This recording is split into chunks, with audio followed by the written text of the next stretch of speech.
Hoy sacamos de la estantería una saga patria épica, histórica con elementos mitológicos, y es que vengo a hablaros de Astrid y Audaz de Manuel Veiga y Sal Donaire.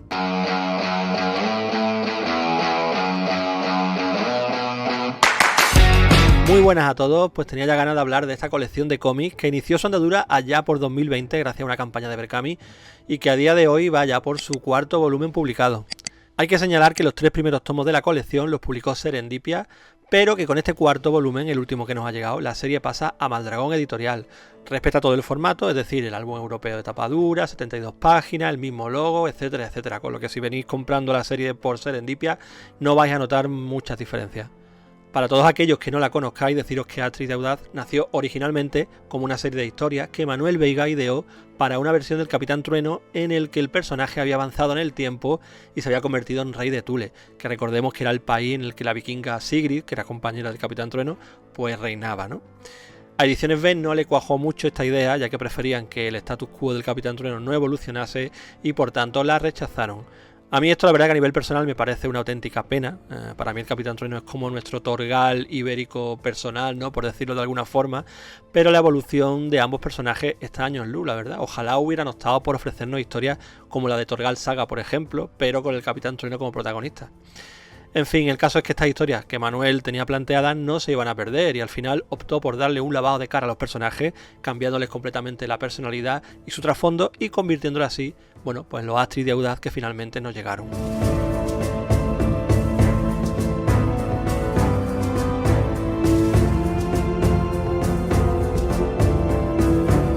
Argumentalmente el cómic toma todas sus bases y muchos personajes de la historia real. Viajamos al siglo XII, una época en la que los vikingos están a punto de desaparecer, siendo uno de sus bastiones la isla de Thule, de la cual Astrid es heredera al trono. Desafortunadamente, por temas políticos, bueno, pues Astrid es raptada y acaba siendo vendida a un harén en Acre. Allí terminará siendo al final rescatada por el caballero Audaz, pues un cristiano mitad español, mitad francés, que le prometerá pues devolverla a su país natal.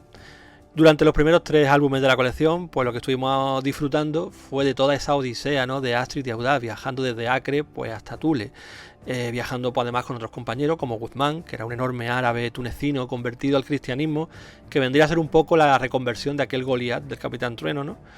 Lo veremos cruzar juntos al Andaluz, desde el puerto de Málaga hasta llegar a Aragón y Castilla, cruzar parte del Camino de Santiago y por supuesto enfrentarse a árabes y a todo tipo de peligros durante el viaje. Audaz llega incluso a tener como arma principal la famosísima espada tizona, ¿no?, la espada que portaba el Cid Campeador. Además de lugares reales, durante la aventura también vamos a encontrarnos con personajes históricos que existieron, desde reyes como Ricardo Corazón de León hasta otros como el médico y filósofo Averroes, por ejemplo. Está todo plagado de referencias reales que para los amantes de la historia seguramente sea una auténtica gozada.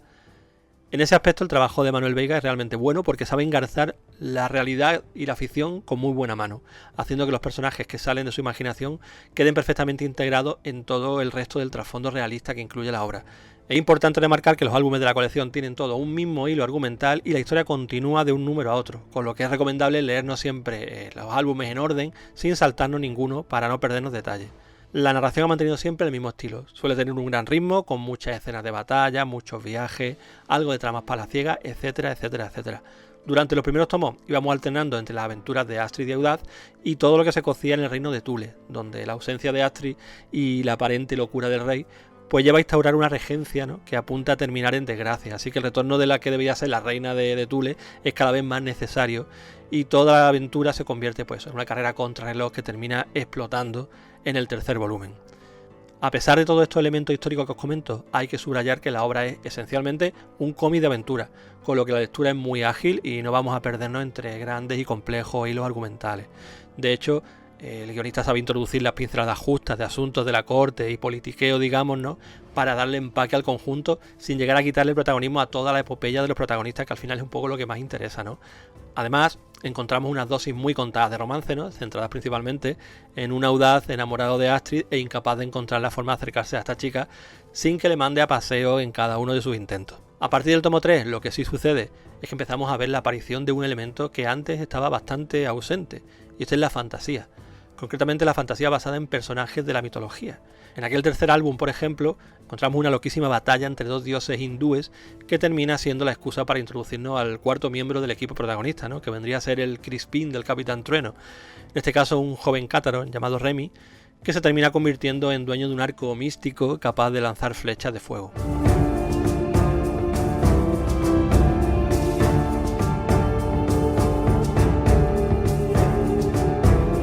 Con todo esto pues llegamos al volumen 4 de la serie, subtitulado Jormungandr. Es un volumen que retoma la historia desde el punto exacto en el que quedó el tercero y que podríamos dividir fácilmente en dos grandes bloques. En el primero de estos bloques, Astrid intentará recomponer Thule tras años de decadencia y la veremos negociar con los reinos vecinos, tratando de elaborar estrategias y alianzas. Toda esta parte se desprende de la parte más aventurera y de acción, ¿no? Y se centra más en los temas de la corte, donde además también vamos a ver a los personajes evolucionar en sus relaciones entre los protagonistas, y además vamos a conocer un poquito más, por ejemplo, de recién llegado, de este Remy que os comentaba, y de otros secundarios. Digamos que las 30 primeras páginas mantienen un tono bastante más comedido de lo habitual. Eso sí, al mismo tiempo se nos irán intercalando unas enigmáticas escenas, ¿no?, de los reinos de Asgard, protagonizados por un Loki que parece estar decidido a desatar el Ragnarok entre los distintos reinos. Obviamente, esta parte que os acabo de comentar va a desembocar en un evento desastroso en el que se van a ver envueltos pues Astrid, Audad y compañía, y que tendrá como protagonista precisamente a la criatura de los mitos nórdicos que da título a este álbum, la serpiente gigante Jormungandr. Y a partir de su aparición, pues incluso un poquito antes, la trama cambia de marcha, mete la quinta y da comienzo a uno de los momentos más épicos de toda la saga de Astrid y Audad. Un momento lleno de acción pura, que ya no se va a detener hasta que cerremos el tomo. Algo que además hará con un potente cliffhanger final que ya nos advierte algo, y es que la fantasía mitológica ha llegado para quedarse en esta colección. En resumidas cuentas, para mí ha sido otro muy buen volumen de la serie. Lo que más llama la atención es lo dividido que están los elementos de la trama y la acción con respecto a otros tomos, dejando todo el desarrollo de la historia y personajes en la primera mitad para luego regalarnos un festín de batalla en la recta final. Una estructura diferente que a mí, por lo menos, me ha funcionado en esta ocasión al menos. En cuanto a los elementos fantásticos, creo que en esta ocasión están mucho mejor introducidos que en el tercer álbum, donde aquella batalla de dioses hindúes que os comentaba, bueno, estaba un poco metida con calzador. Aquí en cambio se cuece todo a fuego lento y por tanto se entremezcla mejor, ¿no?, con el resto de la trama. Me llama la atención, eso sí, la irrupción tan bestia de toda esta mitología a nivel argumental dentro de lo que es la serie. Quiero decir, no es que hayan optado por añadir un poquito de magia por aquí, ¿no?, o alguna criatura fantástica por allá con un peso más bien ligero dentro de la trama. No, para nada. Todo lo contrario, las criaturas monstruosas y los dioses llegan como un elefante a una cacharrería en Astrid y Audad, tomando todo el protagonismo y sin medias tintas. A mí es algo que me gusta y por lo tanto yo personalmente lo celebro mucho. Pero sí que es cierto que es un viraje fuerte dentro de lo que era el rumbo de la serie, con un carácter mucho más realista, ¿no?, hasta la fecha. Y entiendo que pueda pillar a alguno, bueno, pues con el pie cambiado.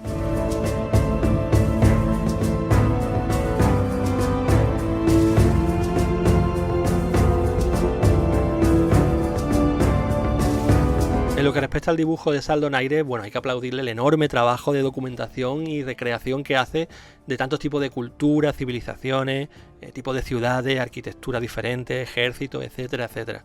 Quizá en este volumen 4 es donde todo está más concentrado dentro de Thule, ¿no?, y por tanto vemos menos variedad de ambientación. Pero a cambio, bueno, pues podemos disfrutar de los distintos reinos ligados a ese árbol Yggdrasil, ¿no?, de los dioses nórdicos y por supuesto, bueno, pues esa impresionante serpiente gigante que además transforma la narración del cómic en cuanto aparece, gracias a las enormes viñetas que vamos a ver, ¿no?, en las que, bueno, Jormungandr se roba absolutamente todo el protagonismo. Sal tiene ese estilo propio europeo, ligeramente abocetado, ¿no?, pero siempre lleno de detalle, que yo creo que ya es marca de la casa dentro de esta colección, al que además acompaña el estupendo color de Thiago Barça, que sirve para redondear el aspecto gráfico. Para mí, en definitiva, hacen una pareja artística genial que casan como un guante con el tipo de historia que vienen a contarnos.